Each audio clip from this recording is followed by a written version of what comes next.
তো আজকে আমরা যে সূরাটা থেকে কথা বলবো সূরার নাম সূরাতুল জুমআহ। সূরার নাম কথা কয় না, জুমআহ, সূরাতুল জুমআহ। আরবি শব্দ বের করার একটু চেষ্টা করবেন, করতে করতে মুখটা নরম হয়ে আসবে, তখন আরবি শব্দ বেরোবে। ইংরেজি শব্দ, হিন্দি শব্দ বলতে বলতে আরবি বেরোয় না আমাদের। হিন্দি কইতে গেলে সব মুখস্থ। এখন বাংলার চেয়ে আমাদের ছেলেপেলারা হিন্দি বেশি জানে, ঠিক কিনা? যে বাংলা ভাষার জন্য আমাদের সালাম সালাম হাজার সালাম, ওই বাংলা ভাষারে ভুলে আমরা এখন হিন্দি ঢুকাইছি। আল্লাহ হেফাজত করো। তো আজকে যে সূরা থেকে কথা শুনবো সূরার নাম সূরাতুল জুমআহ। সূরার নাম সূরাতুল জুমআহ। বলেন সূরার নাম কি? সবাই বলেন সূরাতুল, আবার বলেন সূরাতুল। এই তো হয়ে গেছে। I consider this program as a class মনে করি। I consider this tafsir as a class। তো উত্তর করতে হবে। টিচার প্রশ্ন করলে কি করতে হয়? উত্তর করলে আমরা কিছু শিখে যেতে পারবো। ইমানের একটা চেতনা লাগবে। ঘুমায় পড়লে হবে না। ঘুমায় থাকে যারা, ওই শ্রোতাদেরকে আমি বক্তব্য শোনাই না। আমি বক্তব্য শোনাই যারা জেগে থাকে, যাদের ইমান জ্বলে ওঠে, ঠিক কিনা? যে ইমান প্রয়োজনে জ্বলে ওঠে না, যে ইমান সত্য ন্যায়ের কথা বলে না, যে ইমান প্রয়োজনে জ্বলে ওঠে না, যে ইমান সত্য ন্যায়ের কথা বলে না, যে ইমান বাস্তবে নাই, যে ইমান অন্তরে নাই, মুখে শুধু ফাঁকা বলি, কি করে তারে বলো ইমানে বলি, কি করে তারে বলো ইমানে বলি, কি করে তারে বলো ইমানে বলি, ঠিক কিনা? যে ইমান দিন কায়েমের আন্দোলনের ধার ধারে না, যে ইমান পোশাকধারী কোরআন হাদিস তাও পড়ে না, যে ইমান খাজার নামে মাজার গড়ে ফুলুস কামায়, আছে আছে, এগুলোর সাথে আমাদের কোনো সম্পর্ক না। কবরে পড়ে থাকা ব্যক্তির কাছে কিছু চাওয়া যাবে না, চাইতে হবে একজনের কাছে, তিনি কে? আল্লাহ। যে ইমান দিন কায়েমের আন্দোলনের ধার ধারে না, যে ইমান লেবাসধারী কোরআন হাদিস তাও পড়ে না, যে ইমান খাজার নামে মাজার গড়ে ফুলুস কামায়, যে ইমান শিরকিয়াতের আমল করে ভীত না হয়, যে ইমান বাস্তবে নাই, যে ইমান ময়দানে নাই, মুখে শুধু কথার কলি, কি করে তারে বলো ইমানে বলি, কি করে তারে বলো ইমানে বলি, কি করে তারে বলো ইমানে বলি, ঠিক কিনা? এজন্য মুমিন জ্বলে উঠবে আপন শক্তিতে, আপন শক্তিতে জ্বলে উঠবে ইমানদারেরা ইমানের তেজে। চিল্লায় বলেন ঠিক কিনা? সূরার নাম সবাই বলেন আরো জোরে, সূরাতুল জুমআহ। এটা মাদানী সূরা। কি সূরা? মাদানী সূরা। বিশ্বনবীর লাইফের দুইটা ইনিংস, একটা মাক্কি ইনিংস আর একটা মাদানী ইনিংস। মাক্কি ইনিংস 13 বছর, কয় বছর? মাদানী ইনিংস 10 বছর, কয় বছর? মনে থাকবে? এটা বিশ্বনবীর সেকেন্ড ইনিংসে নাজিল হয়েছে। সুবহানাল্লাহ কইবেন না? মাদানী ইনিংসে নাজিল হয়েছে এই সূরা, মাক্কি ইনিংসে নয়। বিশ্বনবীর মাক্কি জীবন আর মাদানী জীবনের কিছু পার্থক্য আছে। মাক্কি জীবনে বিশ্বনবী খুব নীরব ছিলেন, চুপিসারে তাওহীদের কথা বলতেন। মাক্কি জীবনে বিশ্বনবী সবচেয়ে বেশি ফোকাস দিয়েছেন তাওহীদের প্রতি। কিসের প্রতি? তাওহীদেরই মুর্শিদ আমার মুহাম্মাদের নাম বলো, মুহাম্মাদের নাম, আল্লাহর নাম জপলে বুঝতে পারি, আল্লাহরই কালাম বলো মুহাম্মাদের নাম, ওই নামেরই রশি ধরে যাই আল্লাহর পথে, ওই নামেরই ভেলায় চড়ে ভাসি নূরের স্রোতে, ওই নামের বাতি জেলে দেখি আরশের মুকাম বলো মুহাম্মাদের নাম, তাওহীদেরই মুর্শিদ আমার মুহাম্মাদের নাম বলো মুহাম্মাদের নাম। পড়েন আল্লাহু আকবার। মাক্কি ইনিংসের কর্মসূচি ছিল তাওহীদ, ছিল রিসালাত, ছিল আখিরাত, এগুলোর কথা বিশ্বনবী বুঝিয়েছেন। আর মাদানী ইনিংসে বিশ্বনবী সশস্ত্র সংগ্রাম করেছেন। ইসলাম শান্তিপূর্ণ ঠিক আছে, কিন্তু ইসলামের পিঠ যখন দেয়ালে লেগে যায় তখন ইসলামেরও সামনে বাড়ানোর দরকার আছে না নাই? যে ইমান প্রয়োজনে জ্বলে ওঠে না, জ্বলে উঠেছিলেন বিশ্বনবী আপন শক্তিতে, ঠিক কি না? তো এটা মাদানী ইনিংসের সূরা, এটা মাক্কি জীবনের সূরা নয়। আমরা এই সূরার আলোকে আজকে শোনার চেষ্টা করব যে জুমার দিনের, জুমার সালাতের এত গুরুত্ব কেন। বিশ্বনবী জুমার দিনকে বলেছেন ঈদের দিন। কিসের দিন? কথা বলেন। আমাদের দুইটা ঈদ আছে না, ঈদুল ফিতর, ঈদুল আজহা। এর পাশাপাশি জুমার দিনকেও বিষ্ণু ঈসা ইসলাম বলেছেন হাদা ইয়াউমুল ঈদ, হাদা ইয়াউমুন জাআলাহুল্লাহু লাকুম ঈদান। তাবারানির হাদিস। বিষ্ণু বলেছেন এটা এমন দিন যে দিনটাকে আল্লাহ তাআলা তোমাদের জন্য ঈদের দিন হিসেবে ঘোষণা দিয়েছেন। পড়েন আলহামদুলিল্লাহ। আল্লাহ তাআলার একটা বৈশিষ্ট্য হচ্ছে সুন্নাতুল্লাহি ফিত তাফদিল। এক এক জিনিসের উপর আল্লাহ এক এক জিনিসকে বৈশিষ্ট্যমণ্ডিত করেন, মর্যাদা দান করেন। ফাদ্দালা জামানান আলা জামান কামা ফাদ্দালা মাকানান আলা মাকান, ইনসানান আলা ইনসান। আল্লাহ ব্যক্তির উপর ব্যক্তিকে প্রাধান্য দেন, আল্লাহ সময়ের উপর সময়কে প্রাধান্য দেন, আল্লাহ স্থানের উপর স্থানকে প্রাধান্য দেন। এটা আল্লাহর সুন্নাত। এটা আল্লাহর কি? সুন্নাতুল্লাহি ফিত তাফদিল। ফাদ্দালা জামানান আলা জামান কামা ফাদ্দালা মাকানান আলা মাকান, ইনসানান আলা ইনসান। পৃথিবীর সব মানুষগুলো একরকম নয়, এক মর্যাদার নয়। আবার লক্ষাধিক নবী আল্লাহ দুনিয়ায় পাঠিয়েছেন, সব নবীর মর্যাদাগুলো কি সমান নাকি? সব নবীদের মধ্য থেকে বিশ্ব নবীর মর্যাদা বাড়িয়ে দিয়েছে কে? আবার পৃথিবীতে শহরের শেষ নাই, হাজার হাজার শহর, হাজার হাজার লক্ষ লক্ষ শহরের মধ্য থেকে মক্কা শহরের মর্যাদা বাড়িয়ে দিয়েছে কে? আবার এই পৃথিবীতে অনেকগুলো সময় আছে, অনেকগুলো রাত্রি আছে, অনেকগুলো ক্ষণ আছে, অনেকগুলো মুহূর্ত আছে। একটা মুহূর্তের উপর আরেকটা মুহূর্তকে প্রাধান্য দিয়েছে কে? বলেন তো, পৃথিবীতে সবচাইতে 365 দিনের মধ্যে শ্রেষ্ঠ দিন কোনটা? আরাফার দিন। কোন দিন? কথা বলেন। হজে যারা গিয়েছেন আরাফার দিন দেখেছেন না? ইজহার আর রেদা পরে আমরা লাব্বাইক আল্লাহুম্মা লাব্বাইক বলি। এটা সারা বছরের মধ্যে শ্রেষ্ঠ দিন। আল আরাফা আল হাজ্জু আরাফা। আরাফাটাই হজ। কেউ যদি আরাফার দিনে থাকতে পারে তার হজ হয়ে গেছে। আলহামদুলিল্লাহ কোন? আলহামদুলিল্লাহ। আর হজে সব করেছে, আরাফা করে নাই, হজ হবে না। কথা বলেন, হজ হবে না। তার মানে বছরের শ্রেষ্ঠ দিন আরাফার দিন। এদিন আল্লাহ এত সংখ্যক বান্দাকে একসাথে ক্ষমার ঘোষণা দেন, বছরের কোন দিন এত মানুষকে ক্ষমা করেন না। সুবহানাল্লাহ। আবার শয়তান ওই দিনে এতটা লাঞ্ছিত বোধ করে, এতটা অপমান বোধ করে, বছরের কোন দিন শয়তান এত অপমানিত হয় না। এজন্য বিশ্বনবী বলেছেন খায়রুদ দুআ দুআ ও আরাফা। সব চাইতে শ্রেষ্ঠ দোয়া আরাফার দিনের দোয়া। বিশ্বনবী বলেন আরাফার দিনে একটা দোয়া আমি করি, আমার আগে সব নবীরা এই দোয়াটা করতেন। দোয়াটা হলো লা ইলাহা ইল্লাল্লাহ ওয়াহদাহু লা শারীকা লাহ লাহুল মুলকু ওয়া লাহুল হামদু ওয়া হুয়া আলা কুল্লি শাইইন কাদির। সুবহানাল্লাহ পড়েন। সুবহানাল্লাহ। মুখস্থ আছে না দোয়াটা? এটা পড়বেন। বিশ্বনবী আরাফার ময়দানে এই দোয়াটা পড়তেন। তাহলে বুঝা গেল বছরের সব দিন সমান না। সব দিন সমান না। বছরের সবচেয়ে শ্রেষ্ঠ দিন হচ্ছে আরাফার দিন। কোন দিন? এবার বলেন বছরের সবচেয়ে শ্রেষ্ঠতম রাত কোনটা? কদরের রাত। ইন্না আনজালনাহু ফি লাইলাতিল কদর। ইন্না আনজালনাহু ফি লাইলাতিল কদরি ওয়া মা আদরাকা মা লাইলাতুল কদর। লাইলাতুল কদরি খায়রুম মিন আলফি শাহর। হাজার মাসের চেয়ে সেরা।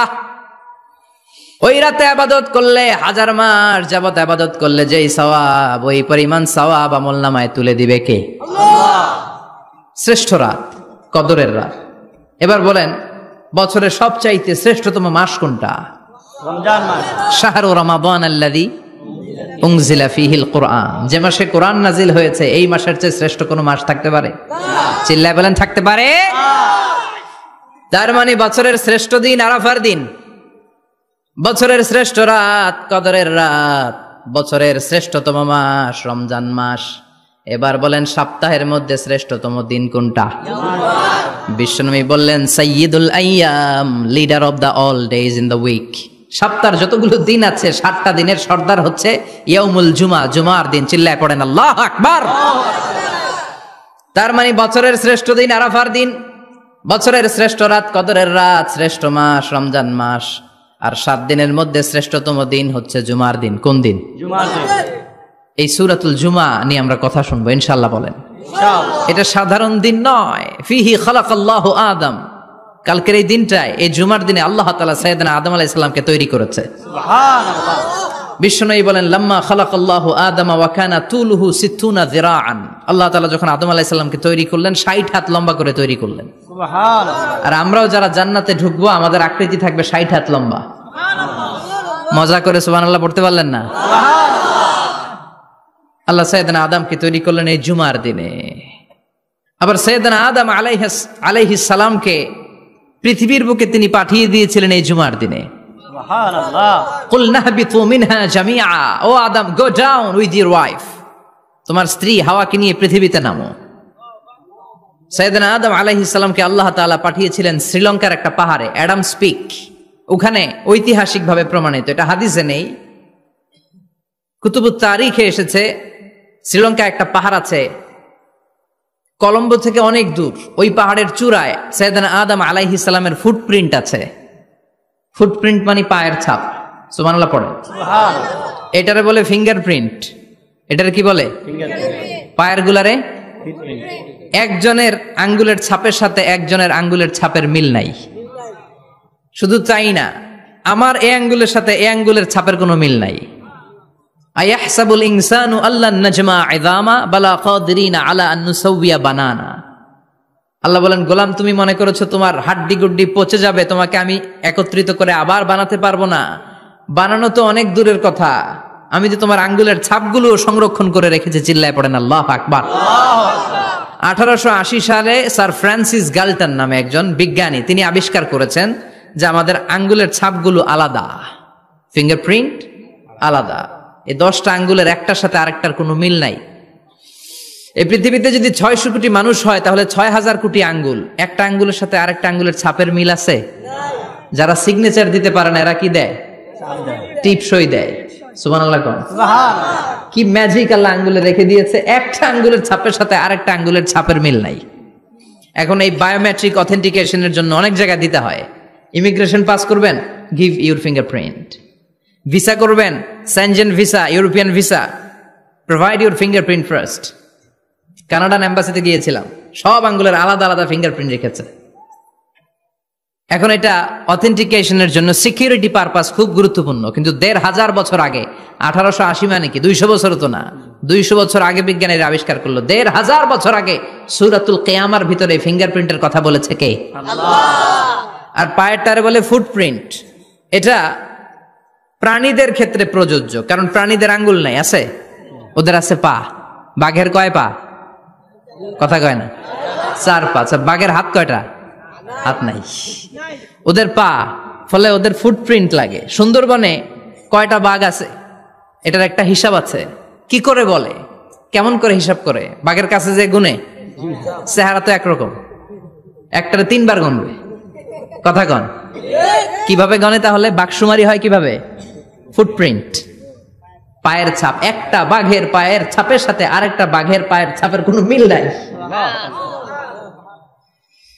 আবার কাবা ঘরের পাশে একটা ছোট্ট জায়গা আছে, এই জায়গার মধ্যে রাব্বুল আলামিন সব নবীদের পিতা সাইয়েদনা ইব্রাহিম আলাইহিস সালামের ফুটপ্রিন্ট রেখে দিয়েছেন। ওয়াত্তাখিযু মিম মাকামি ইব্রাহিম মুসাল্লা। সাইয়েদনা ইব্রাহিমের দাঁড়ানোর জায়গায় তোমরা নামাজের জায়গা করে নাও। আল্লাহু আকবার। সাইয়েদনা ইব্রাহিম আলাইহিস সালামের পায়ের ছাপ আছে কিন্তু মাকাম ইব্রাহিমে। আর সাইয়েদনা আদম আলাইহিস সালামের পায়ের ছাপ আছে অ্যাডামস পিকে, শ্রীলঙ্কার ওই পাহাড়ে। তো যেদিন আদম আলাইহিস সালামকে আল্লাহ ওখানে পাঠিয়ে দিয়েছিলেন ওই দিনটা ছিল জুমার দিন। সুবহানাল্লাহ নাই? সুবহানাল্লাহ। সুবহানাল্লাহ বাড়িতে যায় বলেন, সুবহানাল্লাহ। চিল্লায় পড়েন আল্লাহু আকবার। এরপরে সাইয়েদনা আদমকে পাঠানো হলো শ্রীলঙ্কায়। সাইয়্যিদাতুনা হাওয়া আলাইহাস সালামকে পাঠিয়ে দেয়া হলো সৌদি আরবের জেদ্দা শহরে। আরবিতে জেদ্দা বা জাদ্দা মানে দাদি। জেদ্দাতুন বা জাদ্দাতুন মানে কি? দাদি। হাওয়া আলাইহাস সালাম আমাদের সবার দাদি, ঠিক কিনা? ওনার নামে এই শহরের নাম। বছরের পর বছর সাইয়েদনা আদম আলাইহিস সালাম এবং হাওয়া আলাইহিস সালাম আল্লাহর কাছে ক্ষমা চাইলেন, আল্লাহ ভুল করে নিষিদ্ধ গাছের ফল খেয়েছি, তুমি মাফ করে দাও। আল্লাহ বললেন, আদম কয়েকটা কালিমা শিখিয়ে দেব, এই কালিমাগুলো পড়ে আমার কাছে দোয়া করো, আমি কবুল করে নিব। আল্লাহু আকবার। আল্লাহ শিখিয়ে দিলেন আর বললেন, আদম পড়া, রাব্বানা যালামনা আনফুসানা ওয়া ইল্লাম তাগফির লানা ওয়া তারহামনা লানাকুনান্না মিনাল খাসিরিন। ও আল্লাহ, জুলুম করেছি নাফসের উপর, ভুল করেছি, অন্যায় করেছি, আপনি যদি ক্ষমা না করে দেন আমরা শেষ হয়ে যাব, আমরা হালাক হয়ে যাব, ক্ষতিগ্রস্তদের মধ্যে শামিল হয়ে যাব, ঠিক কিনা? আল্লাহ সাইয়েদনা আদম আলাইহিস সালামের তওবা কবুল করলেন। উনার কাজ হচ্ছে তওবা কবুল করা, আমাদের কাজ গুনাহ করা, শয়তানের কাজ ওয়াসওয়াসা দেওয়া, আল্লাহর কাজ খালি মাফ করা। সুবহানাল্লাহ পড়বেন না? তাকাব্বালাল্লাহু তাওবাতা আদম ফি ইয়াউমিল জুমআহ। আল্লাহ যেদিন আদম আলাইহিস সালামের তাওবা যে কবুল করছেন, ঘোষণা দিয়েছেন, এই ঘোষণাটা ছিল জুমার দিনের ঘোষণা। আবার সাইয়েদনা আদমকে যেদিন রূহ কবজ করে আবার নিয়ে যাওয়া হয়, ওই দিনটাও ছিল জুমার দিন। পড়েন সুবহানাল্লাহ। পৃথিবীতে একজন মানুষই শুধু জানতেন যে তিনি পৃথিবীতে কতদিন বাঁচবেন, সেটা হচ্ছে সাইয়েদনা আদম আলাইহিস সালাম। ওনাকে বলে দেওয়া হয়েছিল, উমরুকা আলফু সানা, তুমি পৃথিবীতে বাঁচবে 1000 বছর। কয় বছর? সাইয়েদনা আদমের সামনে অনেকগুলো রূহ রাখা হলো। সাইয়েদনা আদম বললেন, এরা কারা? আল্লাহ বললেন, এরা হচ্ছে নাসালুক, তোমার বংশধর, পৃথিবীতে তোমার পরে এরা পৃথিবীতে আসবে। সাইয়েদনা আদম বললেন, আল্লাহ ওই যে একটা রূহ দেখা যায়, এটার নাম কি? আল্লাহ বললেন, হাযা ইবনুকা দাউদ, এটা তোমার ছেলে দাউদ, সে দুনিয়াতে নবী হয়ে আসবে, তার ছেলে সুলাইমানও নবী হয়ে আসবে। সাইয়েদনা আদম বললেন, মাবুদ আমার ছেলে দাউদের কত বছর হায়াত আপনি দিয়েছেন? আল্লাহ বললেন, 40 সানা, মাত্র 40 বছর, 4 ইয়ার্স, 40 বছর তোমার ছেলেটা বাঁচবে। ও আল্লাহ, আমি বাঁচবো কয় বছর? তুমি বাঁচবা 1000 বছর। সুবহানাল্লাহ। সাইয়েদনা আদম বললেন, মাবুদ এত ফুটফুটে সুন্দর আমার ছেলে দাউদ, মাত্র 40 বছর দিলেন কেন? জিদ মিন উমরিহি, বাড়ায়া দেন। কি করেন? সুপারিশ করতেছে পোলার লাইগা কে? বাবা। আল্লাহ আপনি বাড়ায়া দেন। আল্লাহকে বাড়ানো যাবে না, লেখা হয়ে গেছে। রুফিআতিল আকলাম ওয়া জাফফাতিস সুহুফ, কলম তুলে নেওয়া হয়েছে আর কালি শুকায় গেছে, আর কিছু করা যাবে না। সাইয়েদনা আদম বললেন, মাবুদ আমার 1000 বছর কেন দিলেন? আমার এই সুন্দর ফুটফুটে ছেলেটারে মাত্র শুধুমাত্র 40 বছর কেন দিলেন? ও মাবুদ, আমার 1000 বছরের দরকার নাই, আমার 1000 বছর থেকে 60 বছর আমি আমার ছেলেরে দিয়ে দিলাম। দাউদ আলাইহিস সালাম বাঁচবে 40 বছর, তো বাপ আদম যদি আরো 60 দেয়, 40 আর 60 মিলে কত হয়? 100। ভালো হিসাব বোঝে এরা, 100। আর আদম আলাইহিস সালাম পেয়েছিলেন 1000 বছর, 60 কমে গেলে রইল কত? 940 বছর পৃথিবীতে থাকার পরে মালাকুল মাউত চলে এসেছে। কারণ এটা on time, the death will come on time, it never late, কখনো দেরি হয় না। আল্লাহ বললেন, লিকুল্লি উম্মাতিন আজালুন ফাইযা জাআ আজালুহুম লা ইস্তাখিরুনা সাআতান ওয়া লা ইস্তাকদিমুন। মৃত্যুর একটা নির্ধারিত সময় আমি বেঁধে দিয়েছি, অন টাইম, অন টাইমেই চলে আসে, 1 সেকেন্ড আগেও আসবে না, 1 সেকেন্ড পরেও আসবে না। 940 বছর বয়সে মালাকুল মাউত এসে হাজির, এসে বলল, জিতু আন আকবাদা রূহাক, রূহ কবজ করতে আসছি।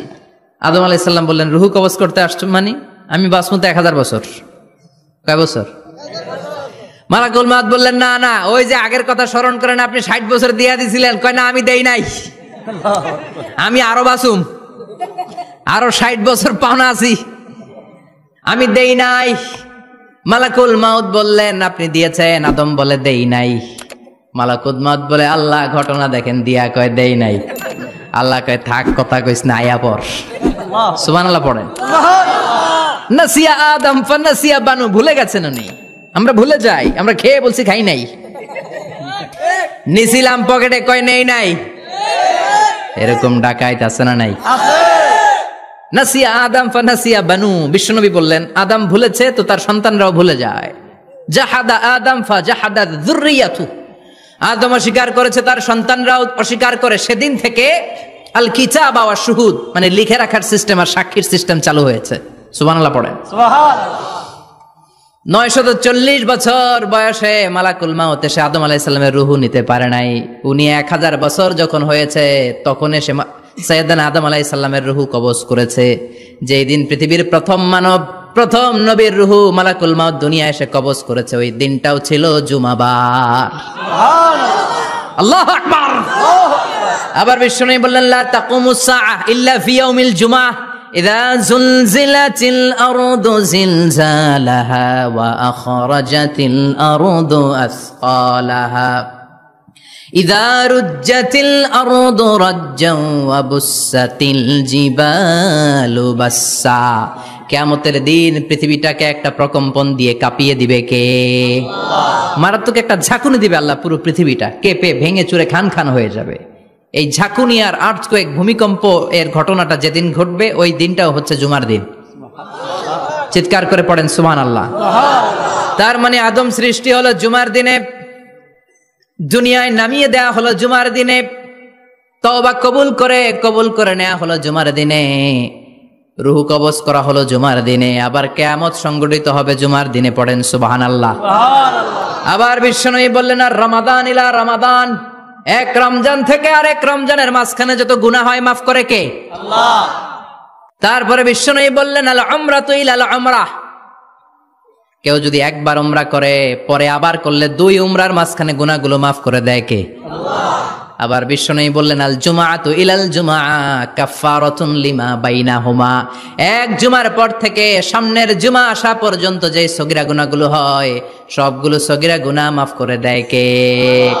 রজব শাবানে বরকতে দাও, রমজান মাসে গুনাহ ঝড়াও, সপ্তাহ জুড়ে তুমি বরকতে দাও, জুমার দিনেতে গুনাহ ঝড়াও, রজব শাবানে বরকতে দাও, রমজান মাসে গুনাহ ঝড়াও। ঠিক কি না? তার মানে জুমার দিন গুনাহ মাফের দিন। সারা সপ্তাহে ভুল ত্রুটি অন্যায় যা করলাম জুমার নামাজের বদৌলতে সব গুনাহ মাফ করে দেয় কে? আল্লাহ। এই দামি দিনটাকে আল্লাহ ইহুদিদের দিতে চেয়েছিলেন, পায় নাই। আলহামদুলিল্লাহ কবেন না? আলহামদুলিল্লাহ। ইখতিলাফু, তারা ইখতিলাফ করে হারাইছে এটা। এই দামি দিনটা রব্বুল আলামিন নাসারাদেরকে দিতে চেয়েছিলেন, ফাখতালাফু, ওরাও ইখতিলাফ করে হারাইছে। এজন্য ইখতিলাফ ভালো জিনিস না খারাপ জিনিস?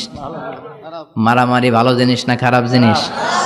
আর ঐক্য করা ভালো জিনিস না খারাপ জিনিস? ঐক্য করতে রাজি আছেন? ইহুদিদেরকে আল্লাহ দিতে চাইলেন, ইখতিলাফ করে হারাইছে। নাসারারাও হারাইছে। ফাজা আল্লাহু বিনা ফাহাদানা বিহাদা দ্বীন, রব্বুল আলামিন এই দিনটা আমাদেরকে দিলেন, আমরা ইখতিলাফ করি নাই, বিশ্বনবীর হাতে হাত রেখে ঐক্য করে ঘোষণা দিয়েছি জুমার দিন আমাদের সাপ্তাহিক দিন। সুবহানাল্লাহ। বিশ্বনবী বলেন, ফাগাদান লিল ইয়াহুদ, সাপ্তাহিক আনন্দের দিন ইহুদিদের জন্য হচ্ছে শনিবার, ইয়ামুস সাbt, ও বাদা গাদ লিন নাসারা, আর খ্রিস্টানদের জন্য হচ্ছে রবিবার, আর আমাদের জন্য হচ্ছে শুক্রবার। চিল্লায় পড়েন আল্লাহু আকবার। তার মানে জুমার দিন, জুমাবারের মর্যাদা বেশি না কম? চিল্লায় বলেন বেশি না কম? জুমার দিন সকালবেলা ফজরের নামাজের পর থেকে ফেরেশতারা যতগুলো মসজিদে জুমা অনুষ্ঠিত হয় ওই মসজিদে ঢোকার প্রতিটা দরজার মধ্যে দাঁড়িয়ে থাকে। কারা কারা আগে আগে জুমার নামাজ পড়ার জন্য মসজিদে যায়, প্রত্যেকের নামগুলো একটা জান্নাতের রেজিস্ট্রি খাতার মধ্যে তুলে নেয়। এই নামগুলো স্পেশালি আল্লাহর কাছে পাঠানোর জন্য। সুবহানাল্লাহ কইবেন না? ডানে বায়ে সামনে পেছনে যতগুলো দরজা, প্রতিটা দরজায় ফেরেশতারা বসে থাকে। কে আগে আসলো নাম তুলে দেয়। তুলতে তুলতে তুলতে তুলতে খতিব সাহেব যখন খুতবা দেওয়ার জন্য মিম্বারে যেয়ে বসে যায়, ফেরেশতারা তাদের খাতা বন্ধ করে তারাও খতিব সাহেবের সামনে জুমার খুতবা শোনার জন্য বসে যায়। পড়েন সুবহানাল্লাহ। প্রথম জুমার দিন জুমার মসজিদে যে ঢুকবে, বিশ্বনবী বললেন, আল্লাহর রাস্তায় একটা উট কুরবানি দিলে যেই সওয়াব, এই সওয়াব আল্লাহ আমলনামায় দিয়ে দেয়। দ্বিতীয় পর্যায়ে যে ঢুকে, বিশ্বনবী বললেন বাকারা, গরু কুরবানির সওয়াব পায়। 3 নম্বরে যে ঢুকবে, বিশ্বনবী বললেন কাবসা, হাদিসের ভাষায় এসেছে আল কাবাস, কাবাস মানে হলো বকরি, বকরি কুরবানির সওয়াব। 4 নম্বরে যে ঢুকবে তার হচ্ছে দাজাজা, দাজাজা মানে মুরগি। 5 নম্বরে যে ঢুকবে, বিশ্বনবী বললেন বাইদা, নোয়াখালীরা কয় বয়দা, আমরা কই আন্ডা, কুমিল্লায় কই ডিম। আছে না নাই?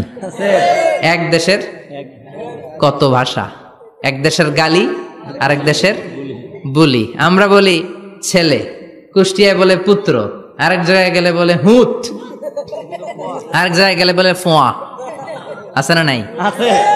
এক এলাকায় বলে বেটা ছেলে, ছেলেদেরকে বেটা ছেলে। মরদ ফোয়া, মরদ ফোয়া হইতে না, মরদ ফোয়া হদ্দে। আহা, কি ভাষার বৈশিষ্ট্য! তো যেটারে আমরা বলি ডিম, কোথাও বলে আন্ডা, কোথাও বলে বয়দা। তো এই বয়দা আল্লাহর রাস্তায় দান করে দিলে যেই সওয়াব, পঞ্চম ব্যক্তি ওই সওয়াব পাবে। এই 5 জনের পরে আর লেখালেখি নাই, বাকিদেরটা নরমাল এন্ট্রি করে সব ফেরেশতারা খুতবা শোনার জন্য বসে যায়। সুবহানাল্লাহ। তো জুমার দিনে আগে আগে যাবেন তো? সবাই রাজি আছেন? চিৎকার করে পড়েন ইনশাআল্লাহ। আলহামদুলিল্লাহ, আমরা এই জুমার দিনটাকে রাষ্ট্রীয় ছুটির দিন হিসেবে পেয়েছি, পাইছি না? 1984 সালে হুসাইন মোহাম্মদ এরশাদ সাহেব এই ভালো কাজ করছিলেন। উনি সব করছে জীবনে, স্বৈরাচারীও করছে, ভালো কাজও করছে। তো খারাপটা আর আমরা না বলি, যেটা ভালো এটাই বলি। উনার কারণে আজ অবধি এই 84 থেকে আজ 34 বছর বাংলাদেশের রাষ্ট্রীয়ভাবে সাপ্তাহিক ছুটির দিন কোনটা? আলহামদুলিল্লাহ কইবেন না? এই উসিলায় আল্লাহ ওনারে মাফ করুক। পৃথিবীর অনেক দেশে কিন্তু শুক্রবার ছুটির দিন না। আমি বছরের বেশিরভাগ সময় মালয়েশিয়াতে থাকি। মালয়েশিয়ার সাপ্তাহিক ছুটির দিন রবিবার। খ্রিস্টানদের সাথে অনেক বিজনেস তাদের মেনটেন করতে হয়। তো তারা যদি শুক্রবারে ছুটির দিন করে, তাহলে সপ্তাহে 2 দিন ব্যবসা বাণিজ্য কাটা পড়ে যায়। নিজেদের কারণে শুক্রবার বন্ধ, যাদের সাথে বিজনেস ওদের কারণে রবিবার বন্ধ। আমরা আলহামদুলিল্লাহ আল্লাহর দেয় পবিত্র দিনটাতে পেয়েছি জুমাবার। আলহামদুলিল্লাহ পড়েন আলহামদুলিল্লাহ। এজন্য বিশ্বনবী বললেন, খবরদার এদিনের নামাজ মিস করো না। মান তারাকা সালাসা জুমাইন তাহাউনান, গাফলতি করে টানা 3টা জুমা যে ব্যক্তি মিস করলো, তাবা আল্লাহু ফি কলবিহি, রব্বুল আলামিন ওই লোকটার অন্তরের মধ্যে মোহর মেরে দেয়। ওয়া কুতিবা ফি জুমরাতিল মুনাফিকিন, মুনাফিকদের খাতায় তার নাম তুলে দেয়। 3টা জুমা যদি কেউ মিস করে, 2টা পানিশমেন্ট। এক হচ্ছে তাবা আল্লাহু ফি কলবি, আল্লাহ অন্তরে মোহর মেরে দেয়। ভালো কথা ভাল লাগে না, নামাজ ভাল লাগে না, আজান ভাল লাগে না, ইসলাম ভাল লাগে না, শুধু মौज মাস্তি ভাল লাগে, গান বাজনা ভাল লাগে। এরকম আছে না নাই? জুমার নামাজে যায় না। আরেকটা হলো কুতিবা মিনাল মুনাফিকিন, মুনাফিকদের খাতায় নাম তুলে দেয়। আল্লাহ হেফাজত করো। আর জোরে পড়েন আমিন। জুমার দিন আগে আগে মসজিদে আসবেন ইনশাআল্লাহ। সবাই রাজি? আল্লাহ বললেন, ইয়া আইয়ুহাল্লাযীনা আমানু ইযা নুদিয়া লিস-সালাতি মিন ইয়াউমিল জুমুআতি ফাসআউ ইলা যিকরিল্লাহি ওয়া যারুল বাই', যালিকুম খায়রুল লাকুম ইন কুনতুম তা'লামুন। পড়েন না আল্লাহু আকবার। আল্লাহ বললেন, ও আমার মুমিন বান্দারা শোনো শোনো। আপনাদেরকে অ্যাড্রেস করে আল্লাহ বলছেন, ও আমার মুমিন বান্দারা শোনো, ইযা নুদিয়া লিস-সালাতি মিন ইয়াউমিল জুমআ, জুমার নামাজের আযান যখন দেয়া হয়, ফাসআউ ইলা যিকরিল্লাহ, আল্লাহর স্মরণে তোমরা ধাবিত হও। ওয়া যারুল বাই', কেনা বেচা বন্ধ করে দাও। যালিকুম খায়রুল লাকুম ইন কুনতুম তা'লামুন, এটাই তোমাদের জন্য কল্যাণ যদি তোমরা বুঝতে পারো। জুমার নামাজের আজান যখন হয়, ফাসআউ ইলা যিকরিল্লাহ, আল্লাহর স্মরণে তোমরা বের হয়ে যাও। আল্লাহু আকবার। ফাসআউ ইলা যিকরিল্লাহ ইযা নুদিয়া লিস-সালামি ইয়াউমিল জুমআ, জুমার নামাজের আজান যখন দেয়া হয় বের হয়ে যাও, তখন কোনো কাজ রাখা যাবে না। এই আজান দ্বারা উদ্দেশ্য হচ্ছে খতিব সাহেব খুতবা দেওয়ার জন্য মিম্বারে বসলে যে আজানটা দেয়া হয়, এই আজান। কথা বুঝতে পেরেছেন? কিন্তু দুর্ভাগ্যজনক হলে সত্য, আমাদের বাংলাদেশে এই আজানটা কেন যেন মুয়াজ্জিন ভাইরা ইমাম সাহেবের সামনে এসে আস্তে আস্তে দেয়, ছোট ছোট করে ইমাম সাহেবের মুখের উপরে দেয়, মাইকে দেয় না। এটা পাইছে কই? এটা যে কোত্থেকে ঢুকছে এক আল্লাহই ভালো জানে। আজান মানে অ্যানাউন্সমেন্ট। আজান মানে কি? কথা বলেন। অ্যানাউন্সমেন্ট কি জোরে হবে না আস্তে? তো সব আজান মাইকে এত সাউন্ড করে, এই আজানটা ইমাম সাহেবের মুখের সামনে এসে ছোট ছোট করে কেন দেয়? এটার কোনো দলিল আছে বলে আমার জানা নাই। এই আজানটাও মাইকে হতে হবে। আমি পৃথিবীর যত দেশ ঘুরেছি, অনেক বড় বড় মসজিদে আমি জুমার সালাত পড়েছি। সব জায়গায় মক্কাতুল মুকাররমা সহ, মসজিদে নববী সহ সব জায়গায় খতিব সাহেব জুমার মিম্বারে বসার পরে যে আজানটা দেয়া হয়, এটাও অন্যান্য আজানের মতো মাইকে দেয়া হয়।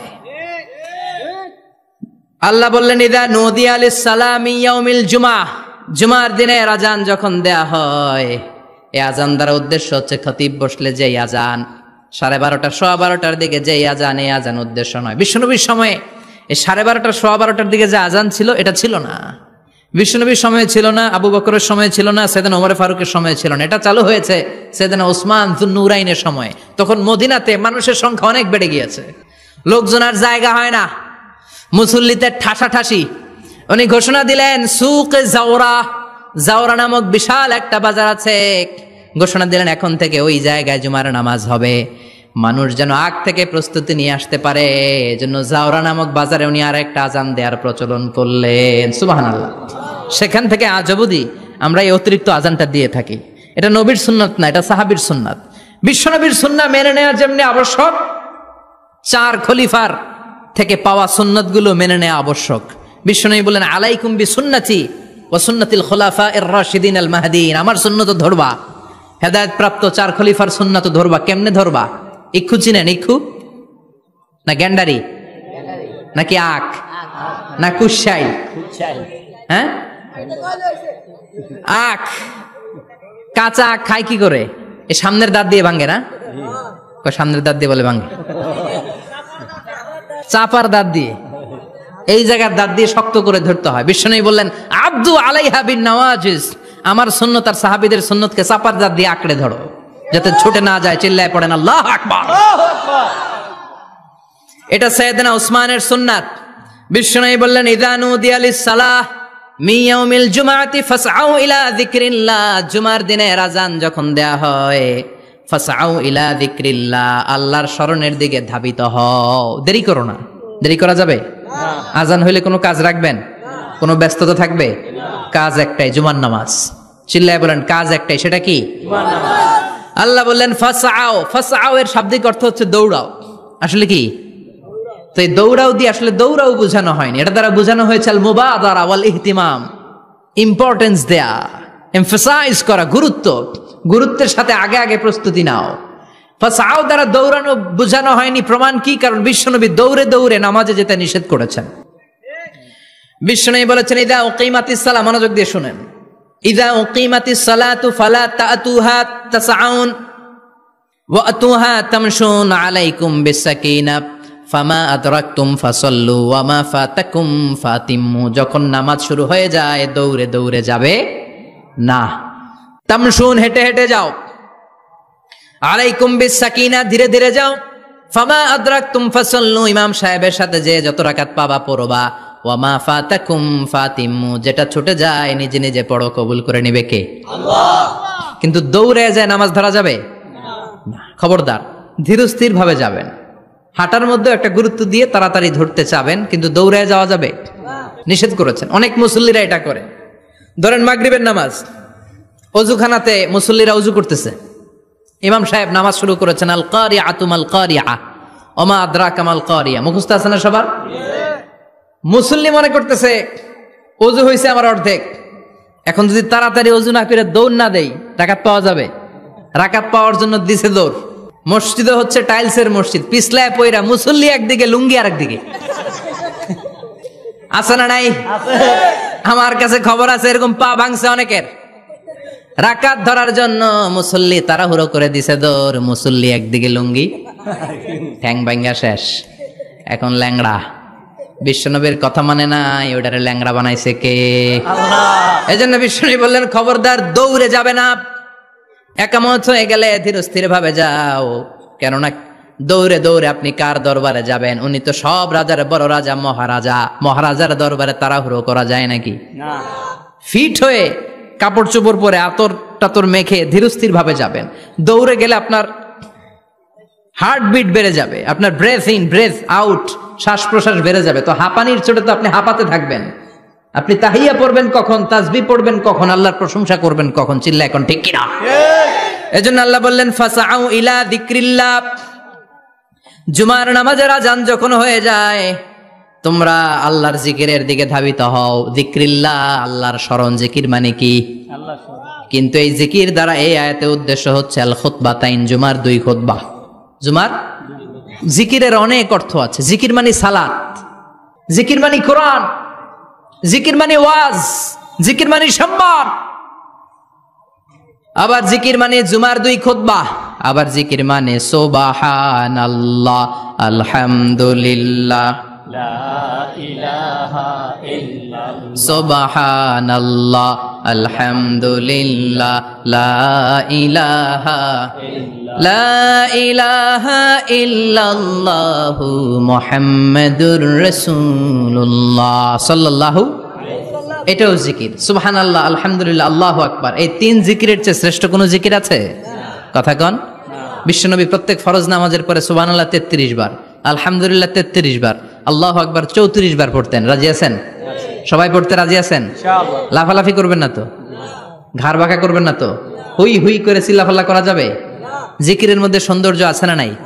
আল্লাহ নিজেও সুন্দর, আল্লাহর কাছে যেটা আমরা পেশ করব সবটাই সুন্দরভাবে পেশ করতে হয়। চিল্লা এখন ঠিক কিনা? তার মানে জিকিরের অনেক অর্থ। জিকিরের এক অর্থ হলো কোরআন। জিকিরের এক অর্থ কি? কোরআন। আপনি যখন কোরআন পড়েন তখন জিকির করেন কার? আল্লাহ। কথা বলেন। আবার আপনি যখন নামাজ পড়েন জিকির করেন কার? আবার আপনি যখন লা ইলাহা ইল্লাল্লাহ এটা পড়েন জিকির করেন কার? পড়েন সুবহানাল্লাহ। সুবহানাল্লাহ। এই লা ইলাহা ইল্লাল্লাহ সবচেয়ে শ্রেষ্ঠ জিকির। সাইয়েদনা মুসা আলাইহিস সালাম আল্লাহরে বললেন, আল্লাহ আল্লিমনি যিকরান, আপনি আমার এমন একটা জিকির শিখাইয়া দেন, লা ইয়ালামুহা ইল্লা আনতা ওয়া আনা, যে জিকিরটার শব্দ আপনি আর আমি ছাড়া কেউ জানবে না। সুবহানাল্লাহ। দুনিয়াতে যত অদ্ভুত অদ্ভুত প্রশ্ন সব আপনি মুসা আলাইহিস সালামের মাথা থেকে পাবেন। আল্লাহু আকবার। ভেরি কিউরিয়াসিটি ছিল ওনার, বিভিন্ন বিষয়ে আল্লাহরে প্রশ্ন করতেন। আল্লাহরে বললেন, আল্লাহ আল্লিমনি কালিমাতান আল্লিমনি যিকরান লা ইয়ালামুহা ইল্লা আনতা ওয়া আনা, ও আল্লাহ এমন একটা জিকির আমারে শিখান, দিনে রাতে সব সময় এই জিকির আমি করব, আপনারে ডাকবো, কিন্তু শর্ত হলো এই জিকিরটা জানবে শুধু আপনি আর জানবে শুধু আমি, কেউ জানবে না। আল্লাহ বললেন, মুসা পড়ো লা ইলাহা ইল্লাল্লাহ, লা ইলাহা ইল্লাল্লাহ, লা ইলাহা ইল্লাল্লাহু মুহাম্মাদুর রাসূলুল্লাহ সাল্লাল্লাহু। আল্লাহ বললেন, মুসা পড়ো লা ইলাহা ইল্লাল্লাহ। মুসা আলাইহিস সালাম কয়, মাবুদ এটা তো জাতীয় জিকির, সবাই জানে। জানে না? জানে না লা ইলাহা ইল্লাল্লাহ এমন কেউ আছে? কথা কন। জানেন না আপনারা? কথা বলেন, জানেন না? মুসা আলাইহিস সালাম বললেন, আল্লাহ এটা জাতীয় জিকির কইলেন কেন? আমি তো চাইছি এক্সট্রা অর্ডিনারি, অসাধারণ একটা জিকির, সুপারক্যালিফ্রাজিলিস্টিক এক্সপিয়ালিডোসাস, এক্সেলেন্ট একটা জিকির, আনপ্যারালাল, কারো কাছে নাই, শুধু আমি জানবো আর আমি পড়বো। আল্লাহ বললেন, মুসা এই লা ইলাহাকে যদি এক পাল্লায় রেখে দাও, তামাম বিশ্ব, 7 আকাশ, 7 জমিনটারে তুলে যদি তুমি আরেক পাল্লায় রেখে দাও, লা রাজাহাত কাফাতু লা ইলাহা ইল্লাল্লাহ, মুহূর্তের মধ্যে লা ইলাহার পাল্লা ভারী হয়ে যাবে। ও মুসা, তুমি যতই এক্সক্লুসিভ জিকির চাও, লা ইলাহার চেয়ে দামি জিকির আমার কাছে নাই। চিৎকার করে পড়তে হবে আল্লাহু আকবার। তার মানে নামাজ ও জিকির, কোরআন ও জিকির, এই যে আমরা ওয়াজ করতেছি এইটাও কি? কথা কন। বিশ্ব নবীর আল্লাহ বললেন, ও নবী ফাযাক্কির ইন্নামা আনতা, ও নবী আপনি জিকির করেন মানে ওয়াজ করেন। ইন্নামা আনতা মুযাক্কির, ও নবী আপনি ওয়াজ করে শোনান। লাস্তা আলাইহিম বিমুসাইতির, আপনারে দারোগা বানিয়ে পাঠাই নাই, আপনি শুধু ওয়াজ করেন। কার কথা? চিল্লায় বলেন কার কথা? আল্লাহ। কিন্তু এইখানে জিকির দ্বারা উদ্দেশ্য হচ্ছে জুমার খুতবা। ফাসআউ ইলা যিকরিল্লাহ, আল্লাহর জিকিরের দিকে ধাবিত হও। এই জিকির দ্বারা উদ্দেশ্য হলো জুমার খুতবা। তার মানে জুমার খুতবা যে খতিব সাহেবরা দেন, এখানে মসজিদের খতিব আছেন কারা কারা? দেখি একটু হাত তোলেন তো। 1 2 3 4 5 6 7, গুণে শেষ করা যাবে না, অনেক খতিব। আল্লাহ এই খতিবদেরকে তুমি কবুল করো। আর জোরে পড়েন আমিন। এই যে যিকরুল্লাহ, ফাসআউ ইলা যিকরিল্লাহ দ্বারা আল্লাহ তাআলা জুমার খুতবাকে বুঝিয়েছেন। কি বুঝিয়েছেন? ফাসআউ ইলা যিকরিল্লাহ, আল্লাহর জিকিরের দিকে, আল্লাহর স্মরণের দিকে ধাবিত হও। এটা দ্বারা উদ্দেশ্য হচ্ছে জুমার খুতবা। আল্লাহ বুঝাতে চাইলেন জুমার খুতবা যাতে মিস হয়ে না যায়, এজন্য জুমার খুতবারে যেন তেন মনে করবেন না, এটা ওয়াজিব। জুমার নামাজ যেমনি ওয়াজিব, জুমার খুতবা দেওয়াও, কথা বলেন, জুমার খুতবা ওয়াজিব, শোনা ওয়াজিব, খুতবা দেওয়া ওয়াজিব। এই জন্য রব্বুল আলামিন জোহরের নামাজকে ফরজ করে দিয়েছেন 4 রাকাত। যেহেতু জোহরের নামাজের আগে পরে কোনো খুতবা নাই, জুমার দিন খুতবা আছে, তাই জুমার দিন 4 রাকাত থেকে কমিয়ে তিনি 2 রাকাত করে দিয়েছেন। কি ব্যালেন্সড ইসলাম, কি ভারসাম্যপূর্ণ আমাদের জীবন বিধান। প্রতিদিন জোহরের সময় ফরজ কয় রাকাত, কিন্তু জুমার দিন ফরজ কয় রাকাত? 2 রাকাত কমাইলো কেন? খুতবা, সুবহানাল্লাহ কইবেন না? এজন্য জুমার খুতবাটা খতিব সাহেব যারা আছেন খুবই জরুরি। এটাকে খুব কনস্ট্রাকটিভ মুডে সমাজে তুলে ধরতে হবে, মানুষকে এডুকেট করতে হবে, ইনস্ট্রাক্ট করতে হবে। আপনাদের অনেক দায়িত্ব, you have huge responsibilities in your shoulder. আপনাদের অনেক দায়িত্ব। খতিব যারা, এটা ছোটখাটো কোনো রেসপন্সিবিলিটি নয়, এটা অনেক বড় দায়িত্ব। এজন্য জুমার দিন মানুষকে আপনার শিক্ষিত করতে হবে। এই জুমার খুতবা, জুমার আলোচনার সাথে পৃথিবীর কোনো আলোচনার কোনো মিল নাই, কারণ জুমার আলোচনা সব সময় অন টাইম, একটা নির্ধারিত সময় হয়। পৃথিবীর অন্য কোনো আলোচনা নির্ধারিত সময় হয় নাকি? কথা কন। আমরা বক্তারা নির্ধারিত সময় মাইক পাই? কথা কন। কোনোদিন 8টায়, কোনোদিন 9টায়, আজকে বসছি কয়টায়? কিন্তু জুমার খুতবার এটা চেঞ্জ হয়। কি বরকতের একটা জলসা! ওই দিন সবাই আসতে হয় মসজিদে। ফুল টাইম নামাজি এরা আসে, পার্ট টাইম নামাজি এরা আসে, বেনামাজি এরাও আসে, আস্তিক এরা আসে, নাস্তিক এরাও আসে, আওয়ামী লীগ আসে, বিএনপি আসে, জাতীয় পার্টি আসে, জামাত ইসলাম আসে, হেফাজতে ইসলাম আসে, তাবলিগের ভাইয়েরা আসে, পীরের মুরিদেরা আসে, সবাই আসে। তাহলে এটা জরুরি দিন না? তাফসির মাহফিলের সাথে জুমার একটা মৌলিক পার্থক্য হচ্ছে, তাফসির মাহফিল আমাদের ধরে রাখতে হয়। কি করতে হয়? ধরে না রাখলে শ্রোতা উঠে যায়। কিন্তু জুমার খুতবা কি ধরে রাখা লাগে? কথা কন। ওঠার সুযোগ আছে, কারণ সামনে কি? জুমার নামাজ। সুবহানাল্লাহ কইবেন না?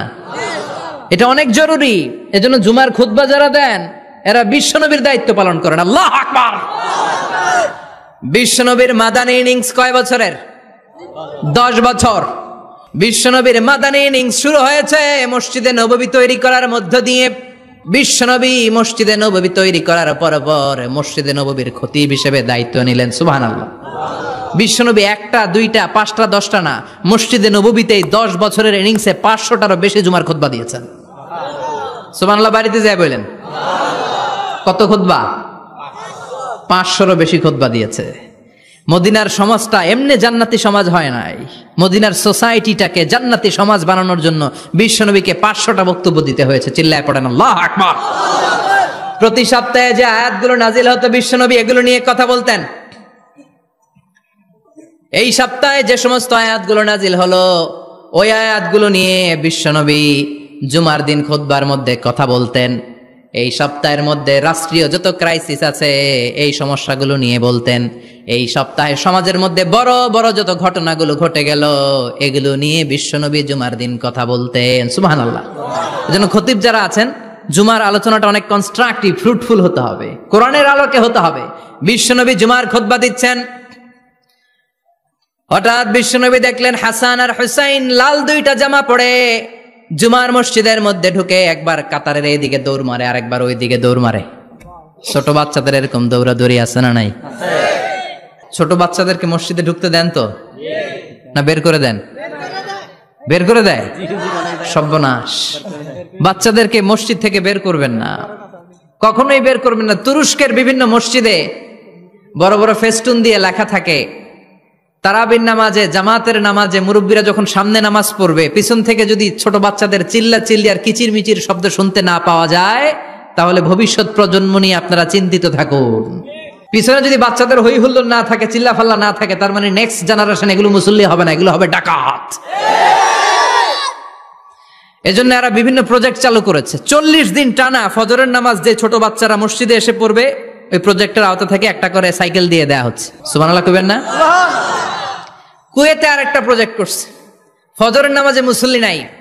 কুয়েতের এই প্রজেক্ট হচ্ছে marriage project, second marriage project, দ্বিতীয় বিবাহ প্রকল্প। কি কাজ এই প্রকল্পের? তারা ঘোষণা দিল মসজিদে ফজরের সালাতে মুসল্লি পাওয়া যায় না, তো যারা যারা ফজরের নামাজে মসজিদে আসবে না, টাইমলি আসবে না, তাদেরকে মসজিদের টাকা দিয়ে মসজিদের অর্থায়নে দ্বিতীয় বিবাহের ব্যবস্থা করে দেয়া হবে। এই ঘোষণা দেওয়ার পর থেকে ওই এলাকার কোন মহিলার তাহাজ্জুদ মিস হয় না। ফজর তো অনেক দূরে, তাহাজ্জুদের সময় থেকে হাজবেন্ডে ডাকা শুরু করে মসজিদে যাও, তাড়াতাড়ি তাড়াতাড়ি কোথায় যাও, কারণ মসজিদে না গেলে দ্বিতীয় বিয়ে আছে না নাই? সুবহানাল্লাহ কইবেন না? What a project, what a project, কত চমৎকার প্রজেক্ট। এই প্রজেক্টগুলো নেওয়ার দরকার আছে না নাই? এজন্য ছোট বাচ্চাদেরকে মসজিদ থেকে তাড়িয়ে দেওয়া যাবে না, এদেরকেও নিয়ে যান। এরা হাসতে খেলতে চলতে ফিরতে, আমি বাইরের যত জায়গায় তারাবি পড়েছি, অনেক দেশে তারাবি পড়েছি রামাদানে, ছোট বাচ্চারা পিছনে অনেক কিচিরমিচির করে, হঠাৎ অ্যানাউন্সমেন্ট দেয় বাবা মারা ছেলে মেয়েদেরকে শান্ত করেন, কিছুক্ষণ শান্ত, 2 রাকাত পর আবার চিল্লাচিল্লি, আছে না নাই?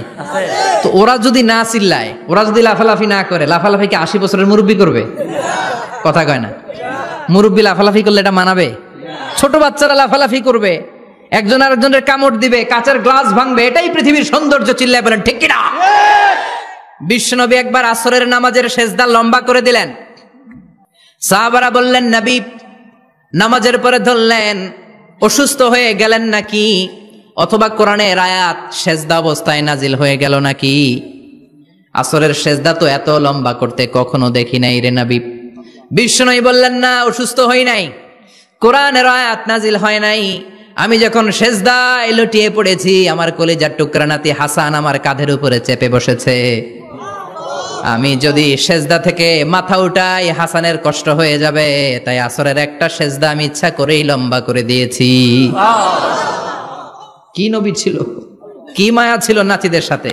হাসান হুসাইন বিশ্বনবী, যে নবী হচ্ছে সব নবীদেরও সর্দার, ওই নবীরে ঘোড়া বানায়া, বিশ্বনবীর বাবরি চুল ছিল তো, ওই চুল ধরে এরকম ঘোড়া ঘোড়া খেলতো। বিশ্বনবীর কাঁধে বসে বিশ্বনবীর বাবরি চুল টেনে টেনে কয় এটা আমার ঘোড়া। হাসান হুসাইনের গায়ের এমন কোন জায়গা নাই যে জায়গায় বিশ্বনবী চুমা দেয় নাই। আর বলতেন রাইহানা চাইনি ফিদ দুনিয়া, হাসান আর হুসাইন হলো আমার দুনিয়ার সুগন্ধি। সাইয়্যিদা শাবাবি আহলিল জান্নাহ, জান্নাতীরা আপনারা যারা জান্নাতে যাবেন, আপনাদের সামনে 2টা পতাকা থাকবে, একটা থাকবে হাসানের হাতে আর একটা হুসাইনের হাতে।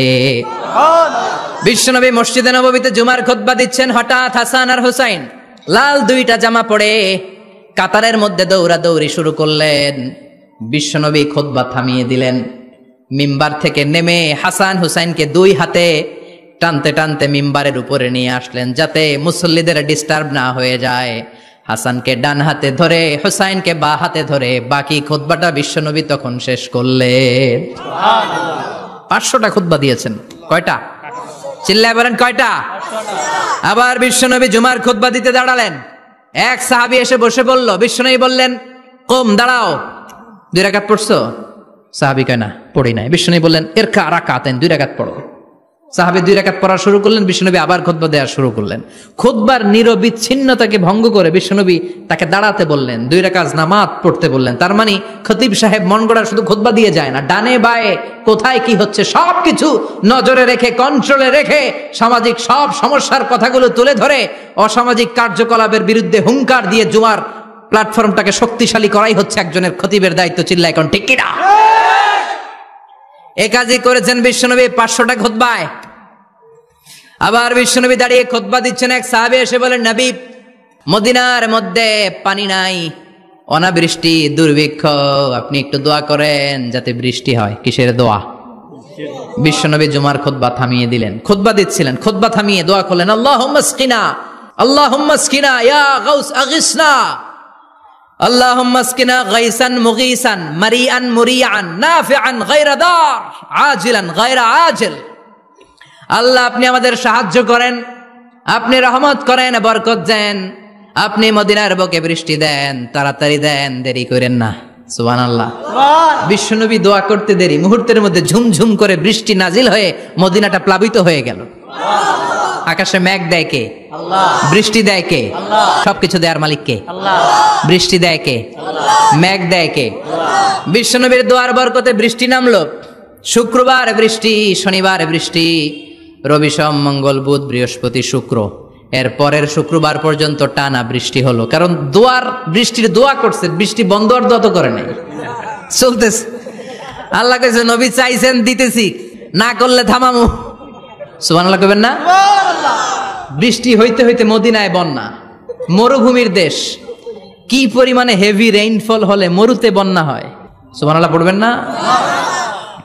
আবার বিশ্বনবী পরের জুমাবারে খুতবা দিচ্ছেন, ওই সাহাবী এসে হাজির, এসে বলে, ও নবী আর বৃষ্টির দরকার নাই, যে বৃষ্টির দোয়া করতে বলেছিল সে এসে বলি আর কিসের দরকার নাই? বৃষ্টির দরকার। চিল্লায় বলেন কিসের দরকার নাই? ও নবী আর বৃষ্টির দরকার নাই, এবার বৃষ্টি বন্ধের দোয়া করেন। বিশ্বনবী আবার হাত তুলে বললেন আল্লাহুম্মা হাওয়ালাইনা ওয়ালা আলাইনা, মানে আল্লাহ আপনি বৃষ্টি দেন তবে এই এলাকায় না, ডানে বায়ে সামনে পেছনে চারদিকে দেন। আল্লাহ। সাহাবীরা মসজিদ থেকে বের হয়ে দেখে মদিনার চারদিকে এরকম গোল একটা চাকতি, এই চাকতি দিয়ে নীল আকাশ দেখা যায়, আর ডানে বায়ে সামনে পেছনে প্রচন্ড ঝড় ঝন্ডার বৃষ্টি।